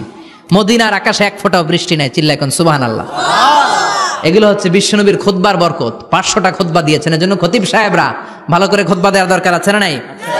আল্লাহ বললেন ইযা নুদিয়া লিস-সালাতি মিন ইয়াউমিল জুমআতি ফাসআউ ইলা যিকিরিল্লাহি ওয়া যারুল বাই। জুমার আযান যখন হয়ে যায়, জুমার নামাজ পড়তে যাও, বেচা কেনা বন্ধ করে দাও। কার কথা? আল্লাহর। Close the shop, shut down the shop, close the market. Market বন্ধ, দোকানের শাটার নামাও, ক্যাশ বক্সে তালা ঝুলাও, ব্যবসা প্রতিষ্ঠান মার্কেট সবগুলো বন্ধ করে একজনের জিকিরের দিকে ছোটবা। তিনি কে? অল্প 1-1.5 ঘন্টার জন্য যদি ব্যবসা বন্ধ রাখেন, পরে যখন আবার দোকান খুলবেন জুমার বরকতে ব্যবসা বাড়িয়ে দিতে পারে কে? এরপর আল্লাহ বললেন ফাইদা কুদিয়াতিস সালাতু ফান্তাশিরু ফিল আরদি ওয়াবতাগু মিন ফাদলিল্লাহ ওয়াযকুরুল্লাহা কাসীরান লাআল্লাকুম তুফলিহুন। যখন নামাজ শেষ হয়ে যায়, ফাইদা কুদিয়াতিস সালাতু ফান্তাশিরু ফিল আরদ, জুমার নামাজ যখন শেষ হয়ে যায়, জামাতের নামাজগুলো যখন শেষ হয়ে যায়, ফান্তাশিরু ফিল আরদ, জমিনে ছড়িয়ে যাও, ওয়াবতাগু মিন ফাদলিল্লাহ, আল্লাহর কাছ থেকে ফদল তালাশ করো, মানে রিজিক তালাশ করো। কার কথা? নামাজ শেষ মসজিদে থাকবেন? কই যাবেন? কথা কন, জোরে কন। নামাজের সময় ঢুকবেন কই? নামাজ শেষে যাইবেন কই? আবার বলেন আজান হলে ঢুকবেন কই? আজান শেষ নামাজ শেষ যাবেন কই? কুদিয়াতিস সালাহ ফান্তাশিরু ফিল আরদ, এটা হচ্ছে ইসলামের বিধান। মসজিদে গোল হয়ে বসে থাকার কোনো বিধান নাই। শুধু মুরব্বী যারা, কাজ নাই, ফ্যামিলিরে দেওয়ার কিছু নাই, অবসর সময় অঢেল সময় মসজিদে বসে তেলাওয়াত করেন, জিকির করেন, সমস্যা নাই।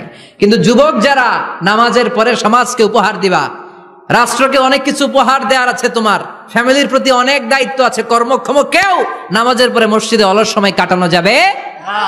বিধানটা কার? ওমর ফারুক মসজিদে নববীর ইমাম, জোহরের নামাজের ইমামতি করলেন, বের হয়ে আসলেন, দেখেন মসজিদের বারান্দায় ইয়ামান থেকে আসা কিছু লোক গোল হয়ে বসে বসে জিকির করে। কি করে? মনোযোগ নাই। কি করে? জিকির করে। উনি চলে গেলেন, আসরের সময় আবার ইমামতিতে আসলেন, আসরের সালাত পড়িয়ে চলে যাচ্ছেন, আবার দেখে গোল হয়ে জিকির করে ওই দল। মাগরিবের নামাজে ইমামতি করলেন, চলে যাওয়ার সময় দেখে সবাই যায়, এরা যায় না, গোল হয়ে বসে বসে জিকির করে আর তাসবিহ পড়ে। এবার ওমরে ফারুক বললেন আসসালামু আলাইকুম। সবাই বলে ওয়ালাইকুম আসসালাম। মান আনতুম, তোমরা কারা? কয় নাহনু আল মুতাওয়াক্কিলুনা আলাল্লাহ, আমরা আল্লাহর উপর তাওয়াক্কুল করছি। তো তাওয়াক্কুল করে যে বসে আছো, তোমাদের ফ্যামিলি নাই, ছেলে মেয়ে নাই, দায় দায়িত্ব নাই, সমাজকে উপহার দেওয়ার মতো কিছু নাই, আর তোমরা যে বসে আছো 3টা বেলা খাইলা কোত্থেকে? না রোজাদার। ইয়ামানি লোকগুলো বলে না রোজা রাখি নাই, খাইছি। ওমর বলল বড় আল্লাহর ওলি খানা করতে আইছে। আমাদের জিকির আর বুজুর্গি দেখে আশেপাশের লোকজন খানা দিয়া গেছে। ওমরে ফারুক বলে তাইলে তো তোমরা মিথ্যাবাদী, তোমরা মুতাওয়াক্কিলুনা আলাল্লাহ নও, তোমরা আল্লাহর উপর তাওয়াক্কুল করনি, তোমরা হচ্ছে আল মুতাওয়াক্কিলুনা বা'দুকুম বা'দা, একে অপরের উপর নির্ভরশীল। যারা খানা দিয়ে যায় এদের উপর তোমরা নির্ভরশীল। তোমরা জিকির করার তাকায় থাকো, বাটি আসে কোন দিক দিয়া? খাবারের প্লেট আসে কোন দিক দিয়া? জোরে কোন ঠিক কিনা? আল্লাহর উপর তাওয়াক্কুল এটা নয়। আনতুমুল মুতাওয়াক্কিলুন বা'দুকুম বা'দা। এখনই মসজিদ থেকে বের হয়ে যাও, এরপরে কোনদিন নামাজের পর গোল হয়ে বসে থাকতে দেখলে পিটায়া মসজিদ থেকে তাড়াবো। এটা হচ্ছে ইসলামের বিধান। চিল্লা এখন ঠিক কিনা? ফান্তাশিরু ফিল আরদ। নামাজের পরে কৃষক চলে যাবে মাঠে, ব্যবসায়ী চলে যাবে শপিং মলে, মেম্বার অব দ্য পার্লামেন্ট চলে যাবে সংসদে, সেনা সদস্যরা ঢুকে যাবে ক্যান্টনমেন্টে। চিল্লা এখন ঠিক কিনা? যার যেখানে দায়িত্ব পালন করার জন্য ছোট, মসজিদে বসে থাকা যাবে? কোন যুবক মানুষ, কর্মক্ষম মানুষ নামাজের পরে মসজিদে বসে বসে জিকির করা যাবে? নামাজই তো সবচেয়ে বড় জিকির। কামাই করা লাগবে না? মেয়ে কোথায় গেল, ছেলে কোথায় গেল, ফ্যামিলির খোঁজ খবর নেওয়ার দরকার আছে না নাই? চিল্লায় বলেন আছে না নাই? এরপর আল্লাহ বললেন ওয়া ইযা রাআউ তিজারাতান আও লাহওয়ান ফাদ্দু ইলাইহা ওয়া তারাকুকা কাইমা। ও নবী, সাহাবারা কাফেলার পণ্যের লোভে, কাফেলার পণ্য এসেছে মদিনায় শুনে আপনাদের জুমার মিম্বারের মধ্যে দাঁড় করিয়ে রেখে সবাই চলে যায়। এটা ঠিক করে নাই। আমার কাছে এমন রিজিক আছে যেটা কখনো ফুরাবে না, ঠিক কি না? এই আয়াতটা বুঝতে হলে 2 মিনিট খুব মনোযোগ দিয়ে কানগুলো খরগোশের মতো খাড়া করে ফেলেন। কিন্তু খুব খাড়া কান করে শুনে, জানেন কানগুলো খরগোশের মতো খাড়া হয়েছে? মনোযোগ আছে? বিশ্বনবী সাল্লাল্লাহু আলাইহি ওয়াসাল্লাম মদিনাতে প্রথম যখন জুমার নামাজ পড়াতেন তখন আগে জুমার 2 রাকাত পরে 2টা খুতবা দিতেন, ঈদের নামাজের মতো। ঈদের নামাজে আগে কি 2 রাকাত, পরে খুতবা। জুমার নামাজও ছিল এরকম, আগে 2 রাকাত নামাজ, পরে খুতবা। বিশ্বনবী আগে 2 রাকাত নামাজ পড়িয়ে খুতবা দিচ্ছেন। তখন মদিনায় দুর্ভিক্ষ, খাবার দাবার নাই। 1 মাস আগে দিহিয়াতুল কালবি আল আনসারী নামক এক সাহাবীকে দিয়ে বিশ্বনবী শাম দেশ থেকে কাফেলা পাঠিয়েছেন খাবারের দ্রব্যাদি আনার জন্য, পণ্য আনার জন্য। 1 মাস পরে তারা খাদ্যের পণ্য নিয়ে, মদিনাতে তখন দুর্ভিক্ষ, খাবারের দাম 2 গুণ 3 গুণ, খাবারের পণ্য নিয়ে কাফেলা ফিরে এসেছে জুমার টাইমে। তখন বিশ্বনবী জুমার 2 রাকাত নামাজ পড়িয়ে খুতবা দিচ্ছিলেন। কি করতেছিলেন? আর তখন নিয়ম ছিল, কোন শহরে কাফেলা ঢুকলে তারা তবলা বাজাতো, ঢোল বাজিয়ে দিত, ঢোলের আওয়াজ সবাই শুনে ওইখানে জড়ো হতো। যার যত পণ্য কিনা দরকার পণ্য কিনে নিয়ে চলে যেত। বিশ্বনবী জুমার নামাজের ইমামতি করে 2টা খুতবা যখন দিবেন, মিম্বারের মধ্যে দাঁড়িয়ে বিশ্বনবী মসজিদে নববীতে খুতবা দিচ্ছেন। খুতবার মাঝখানে বিশ্বনবী তবলার আওয়াজ শুনতে পেলেন। কিসের আওয়াজ? বিশ্বনবী সহ সব সাহাবারা বুঝতে পেরেছে 1 মাস আগে দিহিয়াতুল কালবি শাম দেশে যেই কাফেলা পাঠানো হয়েছে, ওই কাফেলা খাবারের পণ্য নিয়ে মদিনার মধ্যে ঢুকেছে। এখন মসজিদে কানাঘুষা। কিছু সাহাবী বলে না না, বিশ্বনবীর খুতবা রেখে যাওয়া যাবে না। অনেকে বলে আমরা না গেলে মুনাফিকেরা সব পণ্য কিনে ফেলবে, আমরা খাবো কি? কেউ কয় বসে থাকি, কেউ কয় ল যাই। 2-4 জন ওঠা শুরু, সাথে সাথে ওনাদের পিছনে পিছনে বাকি সাহাবীরাও ওঠা শুরু। যেতে যেতে পেছন থেকে 1 কাতার, 2 কাতার, 3 কাতার, পুরো মসজিদে নববী খালি, মাত্র 12 জন সাহাবা ছাড়া। কয়জন? কথা কন। 12 জন। মাত্র 12 জন সাহাবা বিশ্বনবীর সামনে বসে আছেন। 4 খলিফা, জাবির ইবনে আব্দুল্লাহ, এরকম 12 জন সাহাবা বসে আছেন। সব সাহাবারা পণ্য কেনার জন্য চলে গেল। সাহাবারা ভাবলো নামাজ আসল, নামাজ তো পড়েই ফেলছি, এখন খুতবা সমস্যা নাই। কিন্তু আল্লাহ এটা সহ্য করলেন না। বিশ্বনবী দাঁড়িয়ে খুতবা দিবে আর সাহাবারা সেই খুতবায় বসে না থেকে কাফেলার পণ্য কোরআনের জন্য দৌড়াবে, এটা সাহাবাদের জন্য শোভনীয় নয়। চিল্লা এখন ঠিক কিনা? এজন্য সাহাবাদেরকে ধমক দিয়ে, আমাদের চোখে আঙ্গুল দিয়ে আল্লাহ আয়াত নাজিল করলেন, ওয়া ইযা রাআউ তিজারাতান লাহওয়ানি আও লাহওয়ানিন ফাদ্দু ইলাইহা ওয়া তারাকুকা কাইমা। ও নবী, আপনার সাহাবারা দুনিয়ার পণ্য সামগ্রী দেখে আপনাকে জুমার মিম্বারের মধ্যে দাঁড়িয়ে রেখে তারা চলে যায়। কুল মা ইনদাল্লাহি খায়রুম মিনাল্লাহি ওয়া মিনাত তিজারা। ও নবী, আপনি বলে দেন আমার কাছে এত বিশাল ধনভাণ্ডার আছে, সবার যত চাহিদা যত কামনা আছে সব যদি দিয়ে দেয় আমার ধনভাণ্ডারের 1 ইঞ্চিও কমবে না। সবচেয়ে বড় রিজিকদাতা কে? আল্লাহ। চিল্লায় বলেন কে? আল্লাহ। কেউ যেটা পারে না পারে কে? আল্লাহ। কেউ যেটা দেয় না দেয় কে? আল্লাহ। জুমার নামাজে আগে আগে যেতে রাজি আছেন? সময় মতো জুমার খুতবা শুনতে রাজি আছেন তো? ইনশাআল্লাহ। খতিব সাহেবরা ঠিকঠাক মতো জুমার খুতবা দিবেন তো? ইনশাআল্লাহ। জুমার দিনের কিছু সুন্নাত আছে, শুনবেন না দোয়া করে ফেলবো? এই সুন্নাত গুলো শুনে আমরা বিদায় নিব। চিল্লায় পড়েন ইনশাআল্লাহ। জুমার দিনের প্রথম সুন্নত হচ্ছে জুমার দিনের ফজরের নামাজটা জামাতে পড়া। সবাই কয় খাইছে, হুজুরে ধরছে জায়গা মতো, আসল জায়গায়। ফজরের নামাজে ভেজাল আছে না নাই? জুমার নামাজের প্রথম সুন্নত হচ্ছে ফজরের নামাজটা কি পড়া? জামাতে। আফদালুস সালাওয়াত ইনদাল্লাহি সালাতুল ফাজরি ফি ইয়াউমিল জুমআতি ফি জামাআহ। বিশ্বনবী বললেন জুমার নামাজের 15টা সুন্নত মুখস্থ রাখতে হবে। 1 নাম্বার সুন্নত ফজরের সালাত জামাতে পড়তে হবে। 2 নামাজ মুনাফিকদের কাছে সবচেয়ে কঠিন, একটা হচ্ছে ফজরের নামাজ আর একটা এশার নামাজ। এক আলেমকে জিজ্ঞেস করা হলো ফজরের বাতাসটা এত ঠান্ডা আর স্নিগ্ধ কেন? আলেম উত্তর দিয়েছিল কারণ ফজরের বাতাসে মুনাফিকদের নাকের দুর্গন্ধ মিশে না। ফজরের বাতাসটা স্নিগ্ধ, ফজরের সময় আল্লাহওয়ালাদের আনাগোনা, মুসল্লিদের আনাগোনা, ইসলামের পক্ষের শক্তির আনাগোনা। চিল্লায় বলেন ঠিক কিনা? মসজিদে নববীতে জুমার নামাজের দৃশ্য আর ফজরের নামাজের দৃশ্য ছিল এক। বাংলাদেশে ফজরের নামাজের দৃশ্য আর জুমার নামাজের দৃশ্য এক নাকি?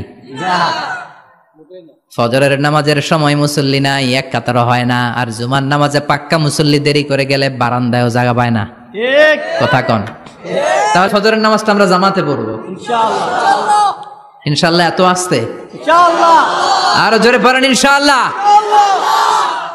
মনে থাকবে? ইমাম সাহেব কে মসজিদের? ইমাম কই? হাফেজ সাহেব কই? কালকে দেখবেন যে কি অবস্থা হয় ফজরের সময়। জুমার নামাজের মতো ভিড় হবে, আসা যাবে না। ঠিক কথা কয় না? 2 নম্বর সুন্নাহ হচ্ছে আসওয়াক, মেসওয়াক করা। মাতহারাতুন লিল ফাম মারদাতুন লির রাব। মেসওয়াক করলে দাঁত পরিষ্কার থাকে, আল্লাহ খুশি হয়ে যায়। বিষ্ণু বলেছেন যদি আমার উম্মতের জন্য কষ্ট না হতো প্রত্যেক নামাজের আগে মেসওয়াক করা আমি ফরজ করে দিতাম। সুবহানাল্লাহ মেসওয়াক ছিল বিশ্বনবীর জীবনের শেষ আমল। এই মেসওয়াক করে বিশ্বনবী শেষ নিঃশ্বাস ত্যাগ করেছেন। আপনার নবী, আমার নবী, ওনার জীবনের সর্বশেষ আমল ছিল কি? সুবহানাল্লাহ কইবেন না? বিশ্বনবী জাইতুনের ডাল দিয়ে মেসওয়াক করতেন। বিষ্ণু বলতেন নি'মা সিওয়াকিয়া জাইতুন ফাইন্নাহু সিওয়াকি ওয়া সিওয়াকুল আম্বিয়া মিন ক্বাবলি। জাইতুনের ডালের মেসওয়াক কতই না ভালো, কারণ এটা দিয়ে আমিও মেসওয়াক করি, আমার আগে সব নবীরাই জাইতুনের ডাল দিয়ে মেসওয়াক করেছে। সুবহানাল্লাহ 3 নাম্বার হচ্ছে দুহুন, তেল মালিশ করবেন। বিশ্বনবী জাইতুনের তেল দাড়িতে, চুলে আর গায়ে দিতেন। বিশ্বনবী বলতেন ওয়াদ্দাহিনু ফাইন্না ফিত তাদহিনে বারাকাত। তেল খাও, তেল দাও, তেল মালিশ করো, তেলের ভেতরে আল্লাহ বরকত ঢুকাইয়া দিছে। তেল দিবেন তো? 4 নম্বরে আত্তিব, জুমার দিনে সুগন্ধি লাগিয়ে যাওয়া সুন্নাত। লাগাবেন? লাগাতে রাজি আছেন? বিশ্বনবী বলতেন এই দুনিয়ার 3টা জিনিস আমার কাছে সবচাইতে প্রিয়। হুব্বিবা ইলাইয়া মিন দুনিয়াকুম সালাস। এক হচ্ছে আন-নিসা, নারীদেরকে আমি পছন্দ করি। 2 হচ্ছে আত্তিব, সুগন্ধি লাগাতে আমি পছন্দ করি। বিশ্বনবীরে কেউ সুগন্ধি হাদিয়া দিছে, বিশ্বনবী নেয় নাই, এরকম কোনো ঘটনা ঘটে নাই। আল্লাহু আকবার। 3 নম্বরে কুররাতু আইনি ফিস সালাহ। নামাজের মধ্যে যখন আমি দাঁড়িয়ে যাই আমার চক্ষুটারে ঠান্ডা করে দেয় কে? আবার বিশ্বনবী বলতেন আরবাউন মিন সুনানিল মুরসালিন। 4টা সুন্নাত সব নবীদের সুন্নাত। 1 নম্বরে আল হায়া মানে লজ্জা। আরেক বর্ণনা এসেছে আল খিতান মানে সুন্নাতে খাতনা, এটা সব নবীদের ছিল। আর সেওয়াক, সব নবীরা মেসওয়াক করেছেন। আর তিব, সব নবীরা আতর লাগিয়েছেন। আর নিকাহ, সব নবীরা বিয়েও করেছেন। চিল্লায় পড়েন আল্লাহু আকবার। 5 নম্বর সুন্নাহ হলো আল লিবাস আহসানা সিয়াব, সুন্দর জামা পরা। নট নেসেসারি যে নতুন জামা হতে হবে, পুরাতন জামাও ধুয়ে আয়রন করে পরলে একটা সৌন্দর্য আছে না নাই? ইন্নাল্লাহা জামিল ওয়া ইউহিব্বুল জামাল। আল্লাহ নিজে সুন্দর, সৌন্দর্যকে আল্লাহ পছন্দ করেন। পৃথিবীতে সবচেয়ে সুন্দর কে? ইন্নাল্লাহা ইউহিব্বু আইয়ারা আসারা নি'মাতিহি আলা আবদিহি। আল্লাহ তার বান্দার উপর তার নেয়ামতের ছিটেফোঁটা দেখতে চান। আপনি যদি ধনী হন, দামি জামা পরবেন, সুন্দর জামা পরবেন। অনেকে আছে অনেক ধনী, কিপটুসের মতো সিরা জামা পরে, আছে না নাই? আপনি ধনী মানুষ, আপনি সিরা জামা পরছেন কেন? আপনার যে সম্পদ আছে এটার বহিঃপ্রকাশ আল্লাহ দেখতে পছন্দ করে। আপনাকে যে আল্লাহ কি নাজ নেয়ামত দিয়েছে, অহংকার ছাড়া স্বাভাবিক বহিঃপ্রকাশটা আল্লাহ দেখতে পছন্দ করে। কোন সুবহানাল্লাহ। এরপরে 6 নাম্বার হলো ইকসারুস সালাহ আলান নবী, বিশ্বনবীর উপর বেশি বেশি দুরূদ পড়া। বিশ্বনবী বলতেন জুমার দিন শ্রেষ্ঠ দিন, এই দিন আমার উপর বেশি বেশি দুরূদ পড়ো। ফাইন্না সালাতাকুম মা'রুদাতুন আলাইয়া, কেননা তোমরা যে আমার উপর দুরূদ পড়ো, আমি মরে যাওয়ার পরে এই দুরূদগুলো কে পাঠিয়েছে তার নাম, তার বাবার নাম সহ ফেরেশতারা আমার কবরে দিয়ে আসে। সুবহানাল্লাহ। সাহাবারা বললেন ইয়া রাসূলুল্লাহ কাইফা সালাতুনা মা'রুদাতুন আলাইক, আপনি মরে যাওয়ার পরে আমাদের দুরূদ কেমন করে আপনি দেখবেন? ওয়াকাদ আরিমতা, আপনি তো পচে গলে মাটির সাথে মিশে যাবেন। বিশ্বনবী বলেন ইন্নাল্লাহা হাররামা আলাল আরদি আন তাকুলা আজসাদাল আম্বিয়া, নবীদের লাশকে খেয়ে ফেলা, নবীদের লাশকে পচিয়ে ফেলা জমিনের সব মাটির জন্য আল্লাহ হারাম করে দিয়েছে। নবীদের লাশ পচে না, নবীদের লাশ গলে না। যারাই বিশ্বনবীর উপর দুরূদ পড়বেন, আপনার নাম সহ, আপনার বাবার নাম সহ, মালাইকাতু সাইয়াহিন, একদল ফেরেশতা আছে শুধু রাউন্ড দেয় গোটা ওয়ার্ল্ডে। কারা বিশ্বনবীর উপর দুরূদ পড়েছে, এই দুরূদ নিয়ে, এই নাম নিয়ে বিশ্বনবীর কবরে তারা পৌঁছে দেয়। চিল্লায় পড়েন আল্লাহু আকবার। এরপরে বিশ্বনবী বলতেন জুমার দিনে সূরাতুল কাহাফ পড়বা, কাহাফ পড়া সুন্নাহ। সূরাতুল কাহাফ পড়তে রাজি আছেন? রাজি আছেন তো? 18 নম্বর সূরা, কোরআনের একেবারে মাঝখানের সূরা। আলহামদুলিল্লাহিল্লাযী আনজালা আলা আবদিহিল কিতাবা ওয়া লাম ইয়াজআল লাহু ইওয়াজা, এই আয়াত দিয়ে শুরু হয়েছে। শেষ করা হয়েছে ফামান কানা ইয়ারজু লিকা রাব্বিহি ফালইআমাল আমালান সালিহা ওয়া লা ইউশরিক বিইবাদাতি রাব্বিহি। আর মাঝখানে আছে ওয়ালিয়াতালাত্তাফ। হাফেজ সাহেবরা উত্তর দাও, মাঝখানে আছে কি? কথা কন। ওয়ালিয়াতালাত্তাফ একটা শব্দ আছে সূরা কাহফের মাঝখানে। কোরআনের সব জায়গায় এক ফন্টে আয়াতগুলো লেখা, কিন্তু ওয়ালিয়াতালাত্তাফ মোটা করে লেখা আছে না?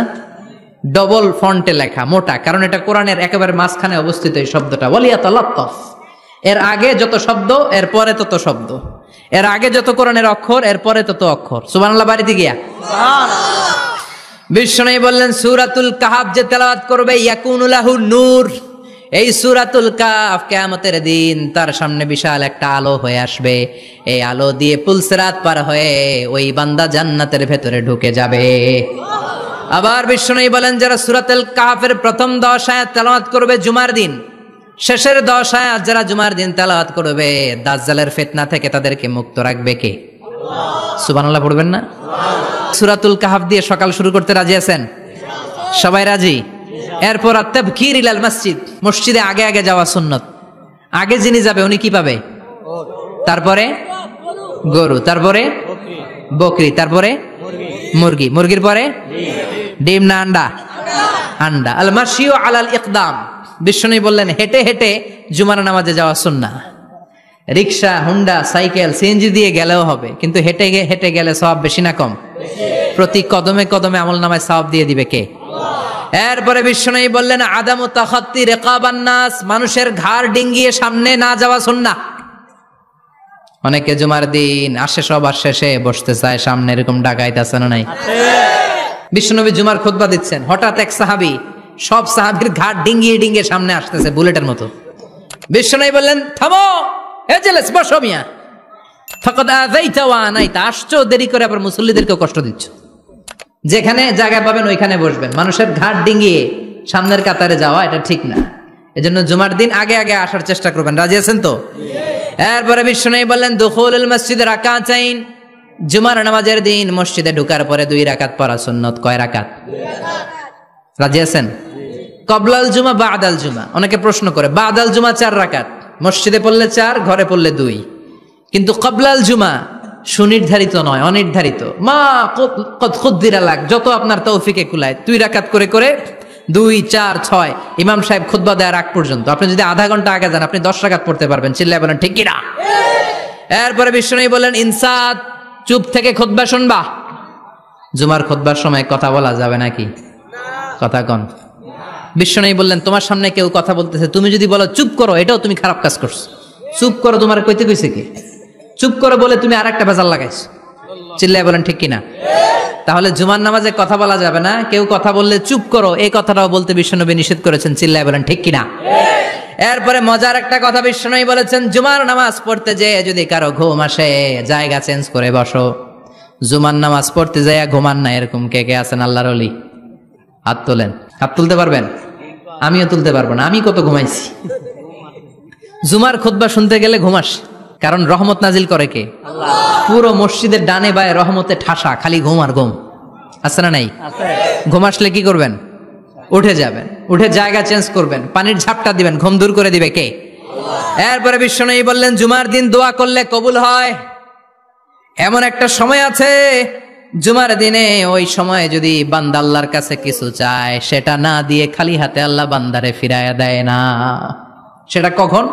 অনেক ইখতিলাফ আছে, বেশিরভাগ মুহাদ্দিসিন বলেছেন জুমার দিন আসরের নামাজের পর থেকে মাগরিবের আগ পর্যন্ত, বিশেষ করে মাগরিবের আগের আধা ঘন্টা, এই সময় আল্লাহর কাছে বান্দা যদি কিছু চায় এই দোয়া আল্লাহ ফিরিয়ে দেয় না। এই 15টা সুন্নাত আমল করা যাবে তো? সবাই রাজি? জুমার খুতবা মনোযোগ দিয়ে শুনবো তো? আগে আগে আসবো তো?